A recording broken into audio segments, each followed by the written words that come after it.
तर तपाईँ चाहिँ हुँ। +2 पछि ट्रान्जिसन भएर सिधै केमिकल इन्जिनियरिङ पढौँ न त काठमाडौँ युनिभर्सिटीमा भनेर चाहिँ कसरी तपाईँलाई कसरी थट्स आयो क्या त्यसको?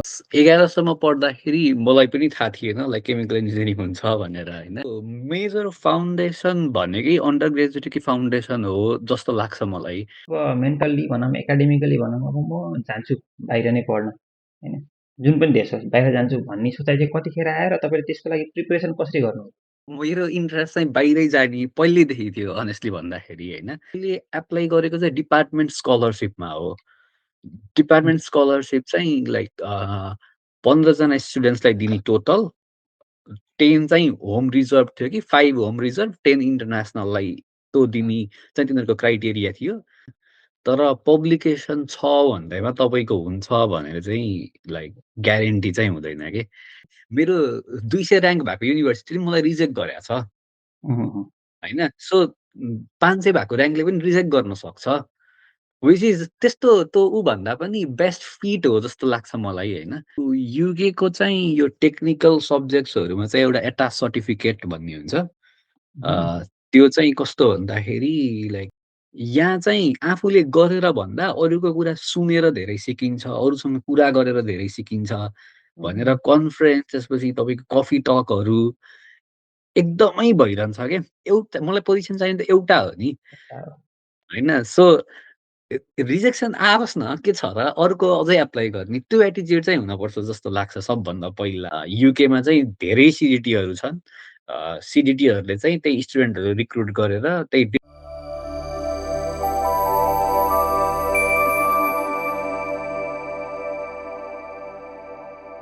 हेलो मनिष ब्रो, नमस्ते अनि वेलकम छ मेरो पोडकास्टमा है। नमस् नमस्कार नमस्कार सचिन दाइ। तपाईँले बोलाउनु भयो धेरै खुसी लाग्यो। तपाईँले जुन यो पोडकास्टबाट युथ्सहरूलाई इन्करेज गरिरहनु भएको छ, पिएचडी स्कलरसिपमा जाने हो भनेर, त्यो एकदमै प्रशंसनीय छ, एकदम राम्रो लाग्छ। अनि यो यो इनिसिएटिभमा म पनि जोडिन पाउँदा आई फिल रियली प्लेजर। अनि तपाईँलाई धेरै धेरै धन्यवाद। धन्यवाद, धेरै धेरै धन्यवाद। म चाहिँ तिम्रो फ्यान पनि हो क्या, किन भन्दा कोरियामा मैले देखेको कस्तो भने हडल हुन्छ क्या, कामको एकदम प्रेसर हुन्छ होइन। त्यही पनि तिमीले के भन्थ्यौ भने त्यो बेला मलाई अलिक याद छ क्या, सिजनसँग फोन गरेर दाइ प्रोफेसरै आउँदैन, आउँदै आउँदैन, केही भन्दै भन्दैन टाइप के। त्यो इन्थुजियास्टिक हुनुपर्छ क्या मान्छे जहिले पनि। मलाई चाहिँ त्यो कुरामा तिम्रो तिम्रो त्यो चाहिँ एटिट्युड चाहिँ मन पर्थ्यो क्या होइन। अब हामीलाई के भने उम्, प्रेसर नआइदियो भने थियो, आज यार प्रेसर भयो यार कामको भन्ने हुन्थ्यो होइन। तिमीले प्रोफेसरै आउँदैन भन्दै भन्दैन भन्थ्यौ क्या। त्यो पनि एउटा अ, पढ्ने मान्छेको भनौँ न इन्थुजियास्ट देखिन्छ नि त्यसले त। त्यो चाहिँ राम्रो एटिट्युड थियो तिम्रो। सायद त्यो ट्रान्जिसन फेज भएर पनि होला। अब मलाई त मेन केही गर्ने, रिसर्च गर्ने, सिक्ने भन्ने मोटिभले नै गएको थिएँ नि त। उम्, अनि त्यो भएर पनि सायद त्यो नआउँदाखेरि प्रोफेसरले अलिकति पनि हुँदाखेरि स्लो भयो जस्तो फिल हुँदाखेरि त प्रेसराइज भइहाल्छ। अब मेरो केसमा चाहिँ मेरो सुपरभाइजरको कम्पनी पनि थियो कि। अनि उम्, मेरो सुपरभाइजरको चाहिँ मेन फोकस रिसर्चभन्दा कम्पनीमा भएर त्यो त्यो मेन प्रब्लम भएर मेरो अरू साथीहरू पनि धेरै त्यो हिसाबले गाह्रो भइरहेको छ धेरैलाई।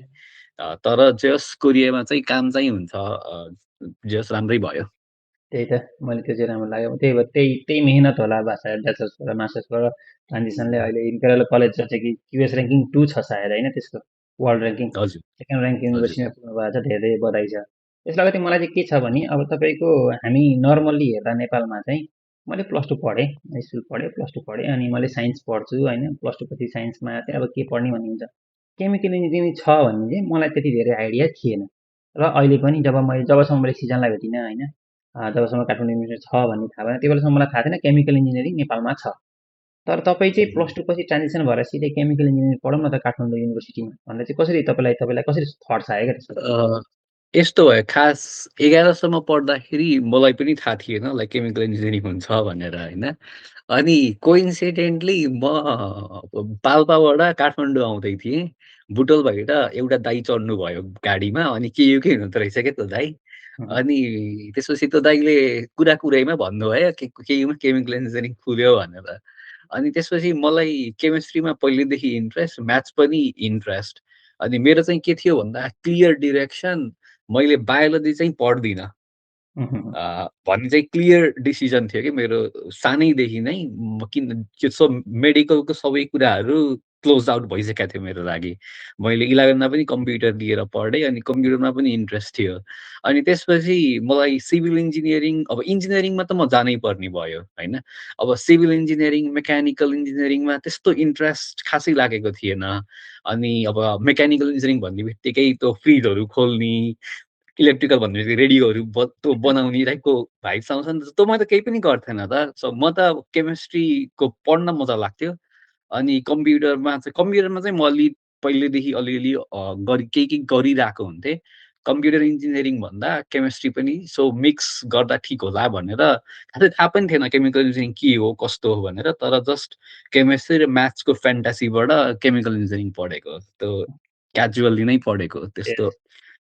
उम्, एउटा आइडिया आयो, सुनियो, गइयो, हेरियो, हेर्ने नयाँ मात्रै। नयाँ गरौँ भन्ने थियो। अब नयाँ आइरहेछ अनि इन्ट्रेस्ट पनि मिलेछ। सो व्हाइ नट भनेर चेक आई थिङ्क गरेको।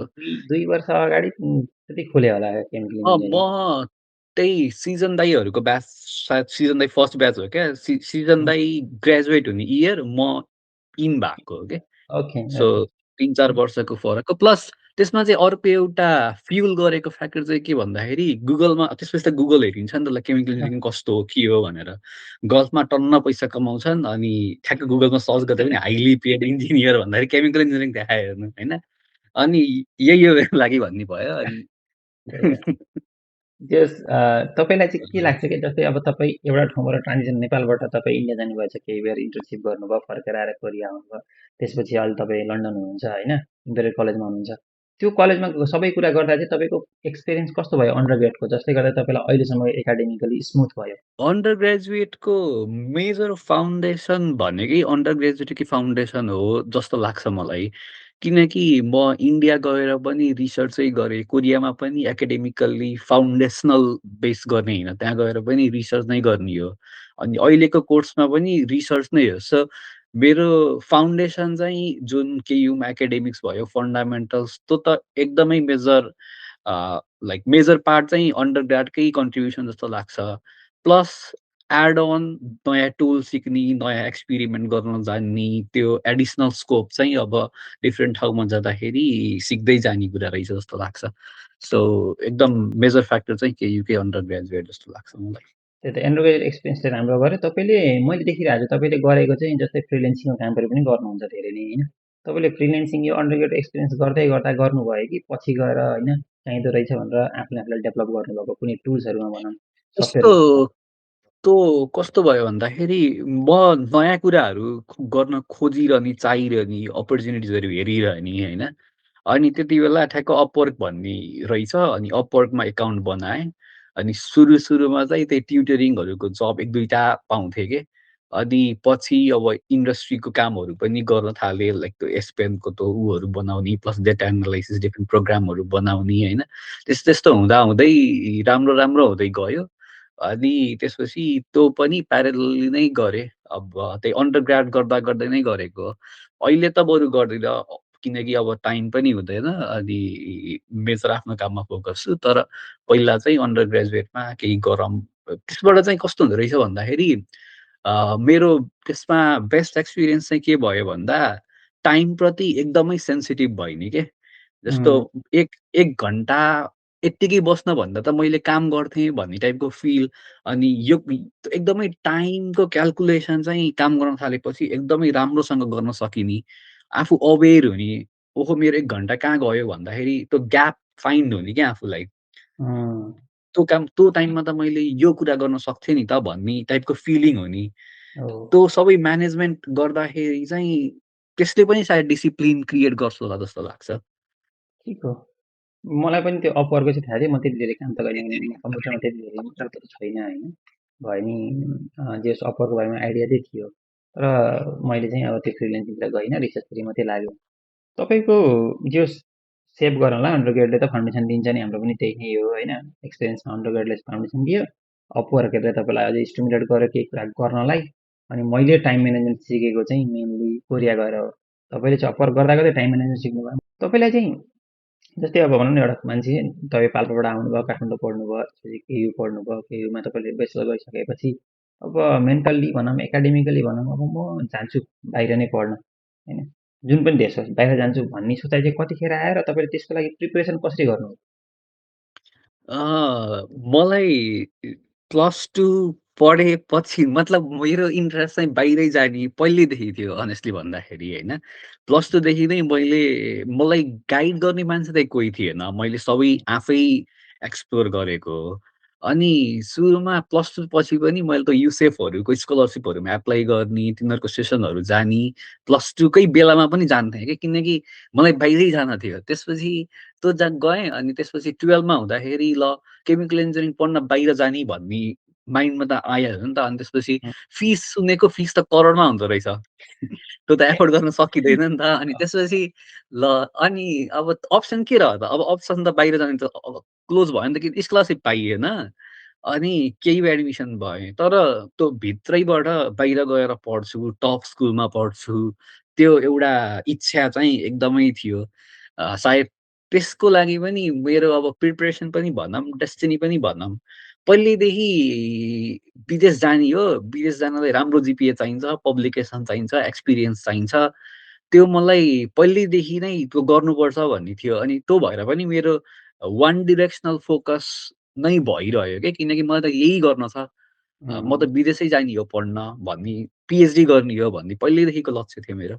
अ, त्यो भएर पनि सायद त्यो अरू डिरेक्सन्सहरूमा बाँडिएन। सो बिकज अफ द्याट पनि त्यो भयो होला सायद।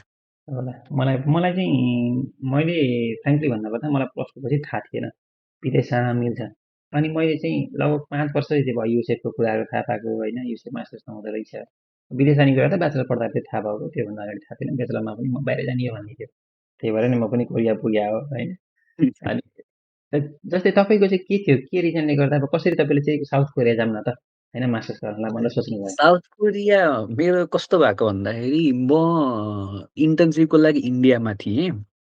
अनि म लाइक लास्ट सेमेस्टरमा थिएँ। अनि अब लिङ्क्डइनमा यत्तिकै आएको पोजिसन्सहरूमा एप्लाई गरिरहन्छ नि त। अ, अनि मैले पठाएको रहेछु। अनि ए अनि त्यसपछि प्रोफेसरको रेस्पोन्स आयो। हुँ, रेस्पोन्स के भनेर आयो, "लेट्स ह्याभ मिटिङ" अनि त्यसपछि म सिरियस थिएन कि भन्नाले म त्यहीँ जान्छु, एप्लाई गर्छु भनेर एकदमै फोकस्ड भएर एप्लाई गरेको पनि होइन। अपर्च्युनिटिज अब अरू अब हेर्दै गर्नुपर्छ, प्रोफेसर रिच आउट गर्नै पर्छ भनेर त्यो हिसाबले मात्रै गरेको थिएँ। हुँ, अनि प्रोफेसर इन्टरभ्यूमा बोलाउनु भयो। अनि त्यसपछि ल इन्टरभ्यू गर न त एउटा एक्सपिरियन्स हुन्छ, नयाँ कुरा सिकिन्छ के सोध्दो रहेछन् यताउति भनेर। अनि त्यसपछि इन्टरभ्यूमा मैले आफूले गरेको कामहरू भनेँ, यस्तो-यस्तो गरेछु, यस्तो-यस्तो भनेर।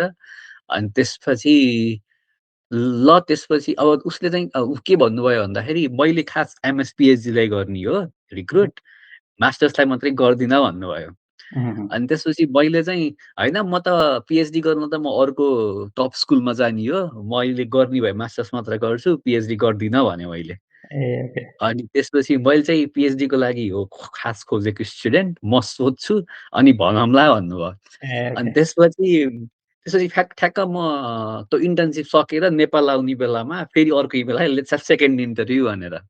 अनि सेकेन्ड इन्टरभ्यूमा चाहिँ ल हुन्छ मैले मास्टर्सलाई पनि लिन्छु। हुँ, अब तर मैले तँलाई लिइसकेपछि अरूलाई गर्न मिल्दैन। तैँले डिसिजन दे, तँ आउनेमा मैले तँलाई मास्टर्सलाई लिन्छु ए भनेर भन्नुभयो।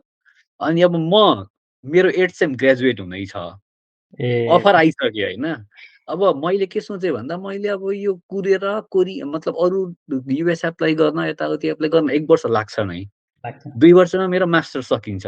किन हुँ, नजाने त भन्ने भयो। अनि फेरि मेरो प्रोफेसरको पेपरहरू हेर्दाखेरि पनि एकदमै टप जर्नल्सहरूमा पब्लिकेसनहरू थियो क्या, natural communication, energy and environmental science, मेरो ड्रिम जर्नलहरू भनौँ न। अनि अँ, त्यसपछि एटलिस्ट मैले त्यहाँ गएर एउटा मात्रै पेपर पनि पब्लिस गरेँ भने त त्यो लेभलको अथवा त्यो लेभलको काम गरेँ भने त मेरो प्रोफाइल त बुस्ट हुन्छ। बुझ्नु। अनि त्यसपछि ट्रान्जिसन फेज त राम्रो हुन्छ, मैले पिएचडी त राम्रो ठाउँमा पाउँछु भन्ने साइकोलोजीले ल जे हुने हुन्छ। नसके पनि मैले 1 वर्षपछि त म फर्किहाल्छु नि त। 1 वर्ष त मेरो टाइम छ नि त भन्ने हिसाबले गएको हो कोरिया चाहिँ। त्यस्तो प्लान गरेर गएको चाहिँ होइन, एक्सिडेन्टल गएको हो। त्यही त त्यस्तै उहाँको फेरि कस्तो एकदम त्यो कोरियामा चाहिँ त्यो अपर्च्युनिटी पनि अलिक सजिलो छ कि जस्तो लाग्छ मलाई। अहिले त बरु कम्पिटेटिभ भयो कि थाहा भएन। तर मेरो टाइमसम्म चाहिँ त्यो सजिलै पाएको जस्तो लाग्छ मैले कोरियामा चाहिँ। सजिलो छ, सजिलो छ तर कस्तो हुन्छ भने प्रोफेसरले अलिकति काम गरेको, अलिकति काम गर्न जाँगर भएको मान्छे खोज्छ क्या मोस्टली चाहिँ। उम्, किन भन्दा उनीहरू वर्कहोलिक नै हुन्छन् कि नर्मली हेर्नु पनि। हो। काम धेरै गर्ने होइन, अनि भनेको टाइममा काम गर्ने, आज भनेपछि आजै गर्ने, भोलि भनेपछि भोलि गर्ने होइन। त्यो उम्, काम साँचेर नराख्ने, टाइममा गर्ने, टाइममा बुझाउने हुन्छ। त्यसले गर्दा पनि अलिकति स्टुडेन्ट त्यही अनुसारको खोज्छन्। अब काम गर्ने खालकै खोज्नु पर्यो होइन। मैले मैले कोही स्टुडेन्ट लिन्छु जसले म काम गर्नलाई लोसे गर्छ, ढिलो गर्छ भने त काम ढिलो भयो। अर्को कुरा भनेको पेपर धेरै निकाल्छ नि त कोरियामा। पेपर एकदम धेरै उम्, पब्लिक छ। उनीहरूले पेपरमा काम गरेका हुन्छन्, फोकस गरेका हुन्छन्, राम्रो जग्गामा हालम बनाएको हुन्छ। त्यही भएर पनि होला सायद अलिकति टप स्टुडेन्ट भयो, अलिक राम्रो स्टुडेन्ट देख्यो भने उनीहरूले लिएर राम्रै काम हुन्छ जस्तो उम्, लाग्छ कोरियामा चाहिँ, कम्पिटिसन भन्दा पनि। अनि अब हो। मास्टर्स गर्दा गर्दै नै पिएचडी भयो होला, किनभने हामीले पनि मास्टर्स गर्दा गर्दै पिएचडी सोचियो होइन। पिएचडीको प्लान त्यो गर्नुभयो। त मेरो त त्यही भने नि हजुरलाई मेरो अब अन्डर ग्रेड सक्दा मास्टर्सको सोचेँ। अब मास्टर्स गर्दा गर्दै नै मैले त 1 वर्ष अगाडि एप्लाई गरेँ। मेरो सेप्टेम्बरमा सकिने थियो क्या। अक्टोबर अगाडिको वर्षको अक्टोबरमा डेडलाइन थियो एप्लिकेसनको। 1 वर्ष अगाडि लगभग। ए हो र? अँ, 1 वर्ष बढिया। अगाडि नै एप्लाई गरेको हो। अनि जे होस् सेलेक्ट भयो। डिसिजन पनि त 6-7 महिनापछि बल्ल आएको हो नि त। सेलेक्ट भइस भनेर अनि त्यसपछि इन्टरभ्यू भयो बल्ल। हजुरको कस्तो डिपार्टमेन्टल हो कि प्रोफेसर थ्रु हो?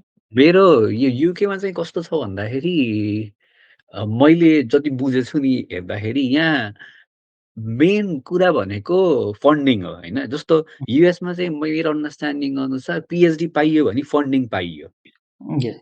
तर यहाँ चाहिँ कस्तो छ भन्दाखेरि मान्छेहरूले आफूले स्पोन्सर गरेर पनि पीएचडी गरिरहेका हुन्छन् के।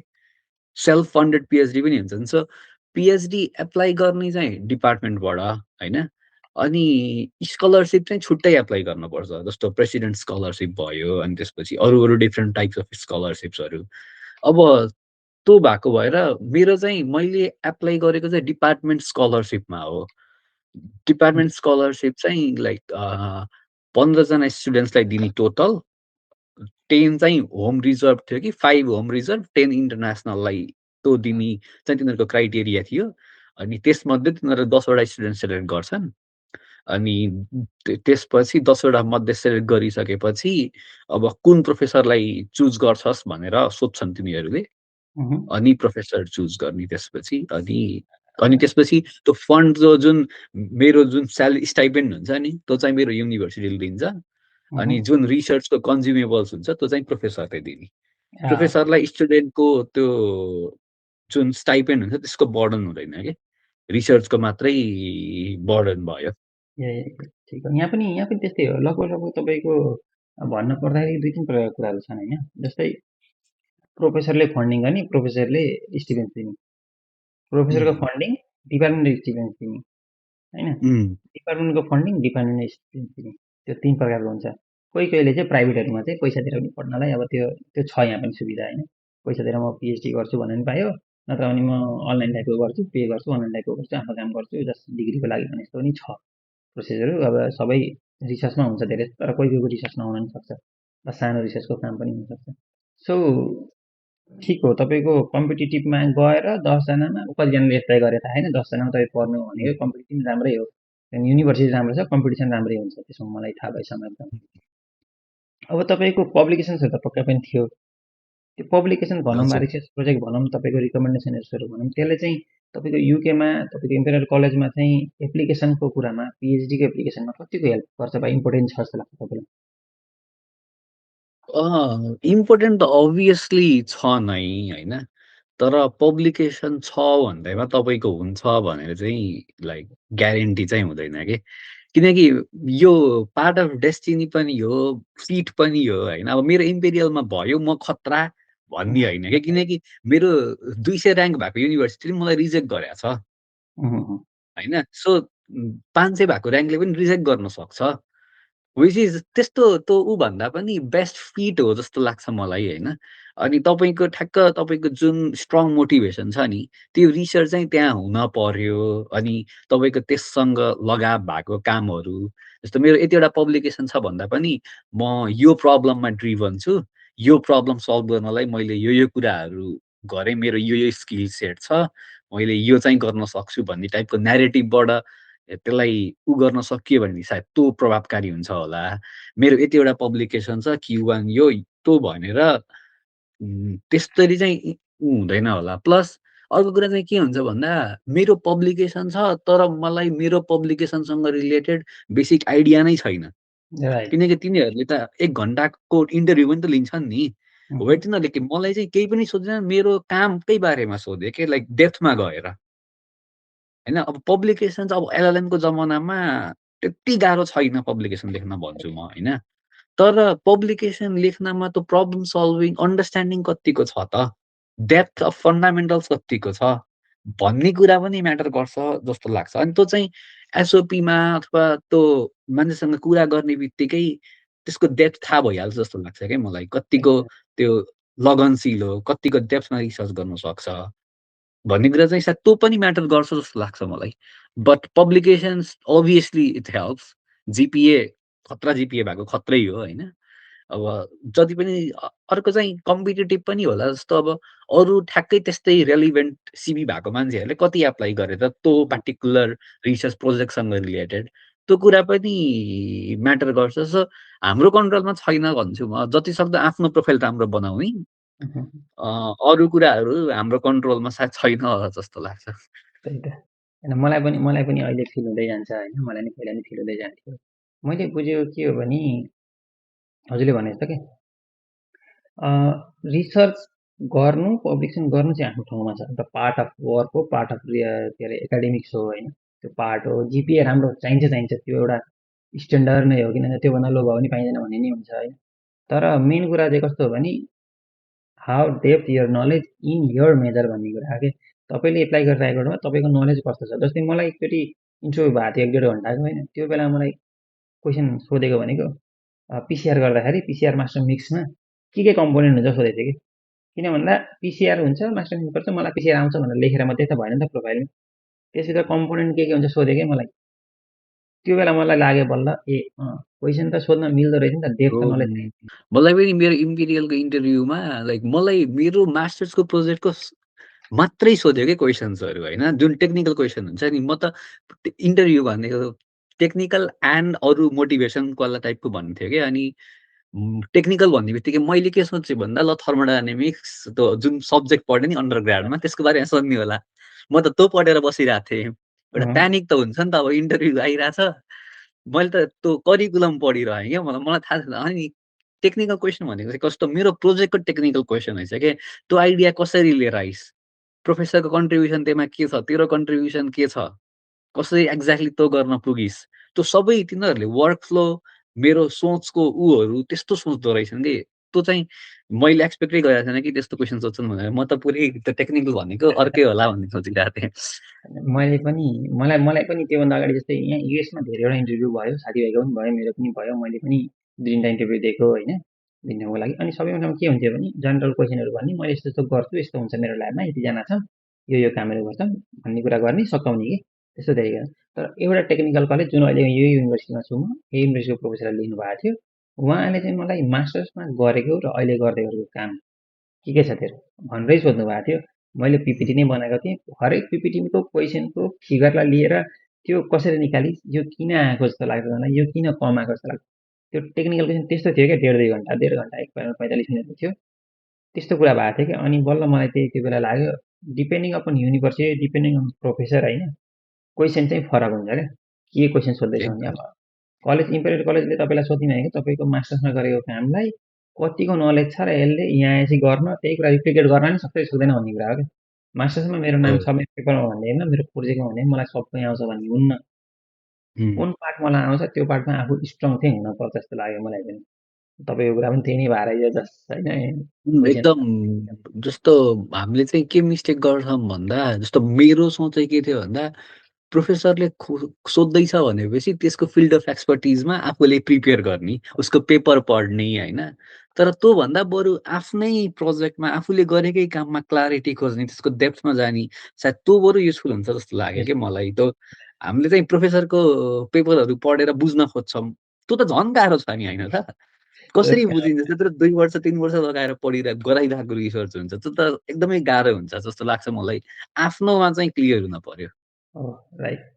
अब जस्तै हाम्रो युएसको कुरामा हामीले युएसको कुरामा गरेर हुन्छौँ धेरै जस्तो होइन साथीभाइहरू हुनुहुन्छ पहिला नि कुरा भएको छ अस्ति चाहिँ इरासमसको एउटा साथीसँग कुरा भएको थियो आशिषसँग इरासमसको थाहा भयो तपाईँलाई तपाईँले इम्पेरियल कलेज लन्डनमा गर्दै गर्दा डकुमेन्ट्सहरूको कुन कुन डकुमेन्टहरू तपाईँलाई इम्पोर्टेन्ट भयो कि चाहियो जुन चाहिँ तपाईँले प्रिपेयर गर्नुभयो वा सब्मिट गर्नुभयो ड्युरिङ एप्लिकेसन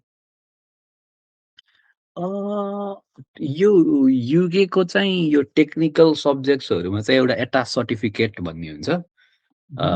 त्यो चाहिँ कस्तो भन्दाखेरि लाइक यो युके गभर्नमेन्टको सेक्युरिटीको हिसाबले जस्तो यदि तपाईँको यो सेन्सिटिभ सब्जेक्ट जस्तो केमिकल इन्जिनियरिङ भएको त बम बारुद पनि बनाउन सकिने भयो नि त। त्यो नेसनल थ्रेट नहोस् भनेर मैले गरेको सबै रिसर्चहरू, मेरो इन्भल्भमेन्टहरू, मगाएको कन्ट्रीहरू त्यो सबै डिस्क्लोज गरेर अनि अहिले गर्ने रिसर्चको समरी एक्ज्याक्टली कुन कुन टुलहरू के गर्ने हो ओभरअल पिक्चर चाहिँ यिनीहरूले पहिल्यै माग्छन् होइन। अनि त्यो तिनीहरूले खै रिभ्यू गर्नलाई लगभग छिटोमा 6 विक्स ओके अनि ढिलोमा चाहिँ 2-3 महिनै लगाएको पनि केसेसहरू छ के त्यो रिभ्यू गर्नलाई। अनि एटाच सर्टिफिकेट चाहिँ एउटा अरू कन्ट्री भन्दा डिफरेन्ट रिक्वायरमेन्ट भयो यो टेक्निकल सब्जेक्टहरूमा। आई डोन्ट नो अरू सब्जेक्टहरूमा चाहिँ के छ, केमिकल इन्जिनियरिङमा चाहिँ एटाच रिक्वायरमेन्ट नै हो। सो त्यो त्यो प्रिपरेसन त्यो त त्यही सब्मिट गर्ने अनि वेट गर्ने। त्यसमा आफूले चाहिँ केही गर्न परेन।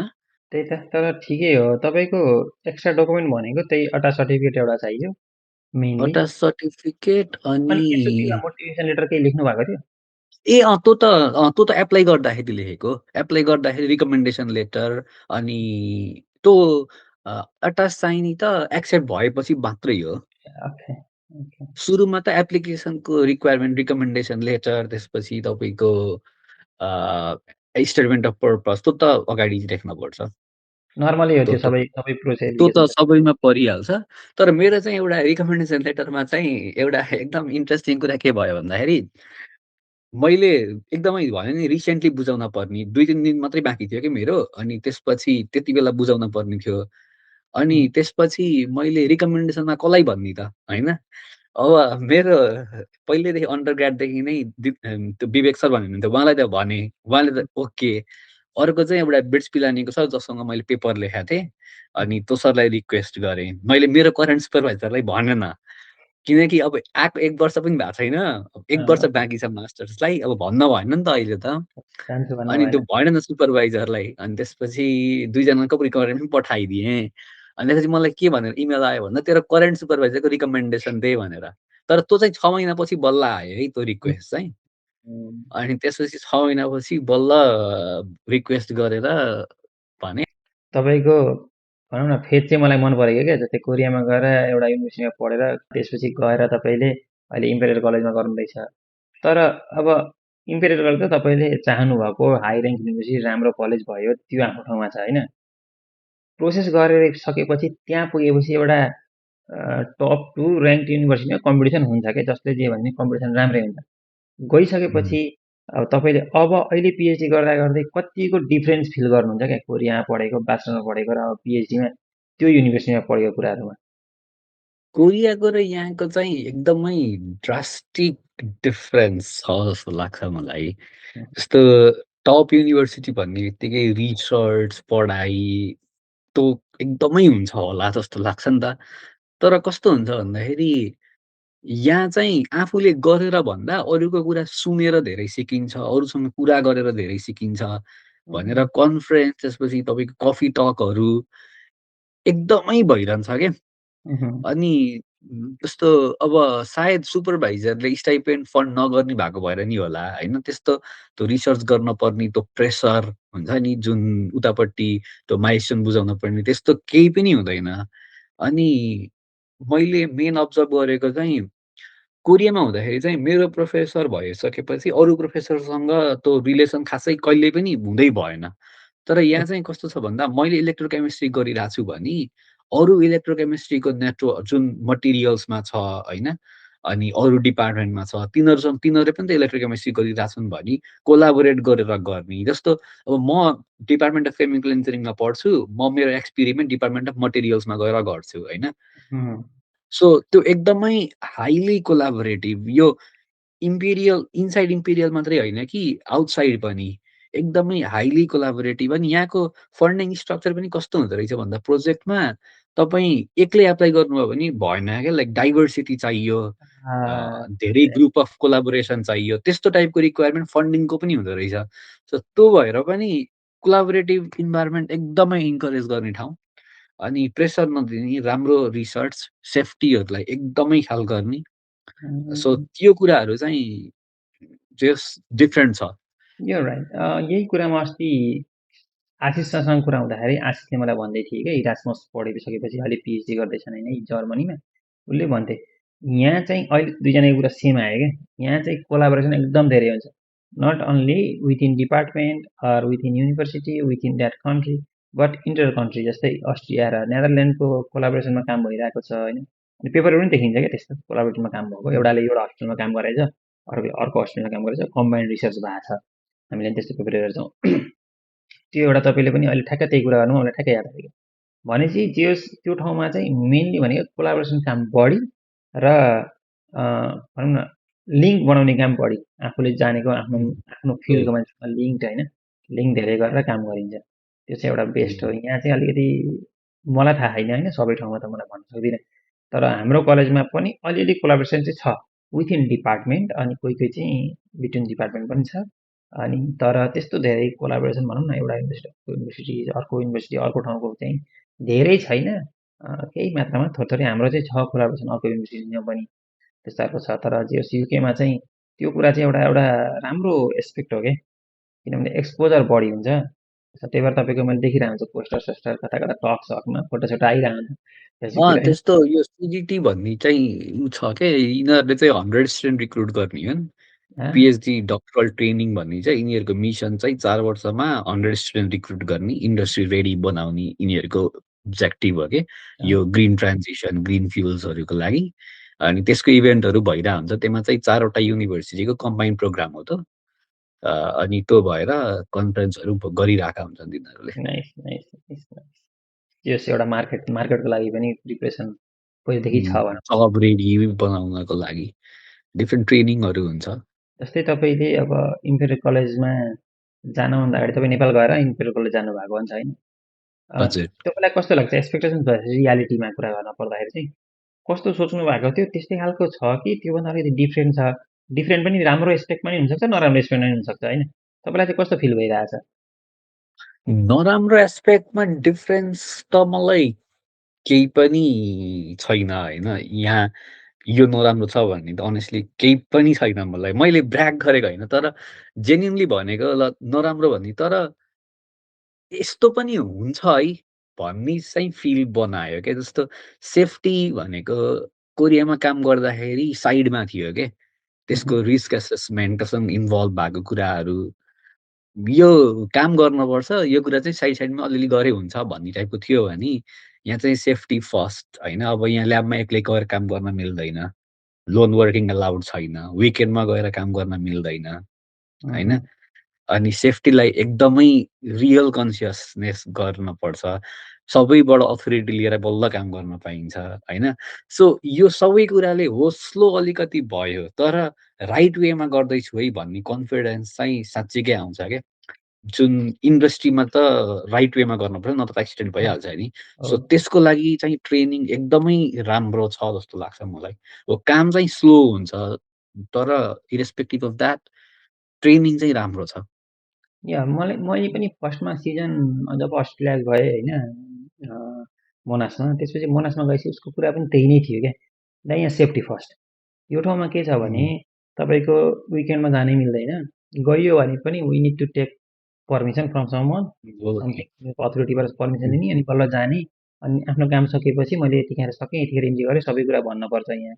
र विकेन्डमा जानु पर्दैन, र टाइम भनौँ न वर्किङ इन्भाइरोमेन्टमा चाहिँ वर्किङ टाइममा काम गर्ने, त्योभन्दा पछाडि गए पनि पर्मिसन लिनुपर्छ, नत्र भने चाहिँ अब सेफ्टी मेजरले हेर्ला भनेर। एक्ज्याक्टली त्यही नै छ यहाँ त्यो पनि। एकदम बेस्ट हो। त्यो एउटा बेस्ट हो, किन भन्दा त्यसले गर्दा एक्सिडेन्ट चाहिँ एकदम कम हुन्छ। तीमाथि अब सब्जेक्ट वाइज पनि हुन्छ होइन। अब केमिकल इन्जिनियरिङमा केही न केही त ल्याब वर्क गर्दाखेरि त एक्सिडेन्ट हुने सम्भावना बढी छ नि त, रिएक्सन मेरो हुन्छ। त अझ पुरै ग्यासहरूसँग डिल गर्नुपर्छ क्या, अनि एकदमै रिस्की नै छ। मलाई त एक्लै गर्न डर पनि लाग्छ, म कम्फर्टेबल फिल गर्दिनँ एक्लै गर्नलाई।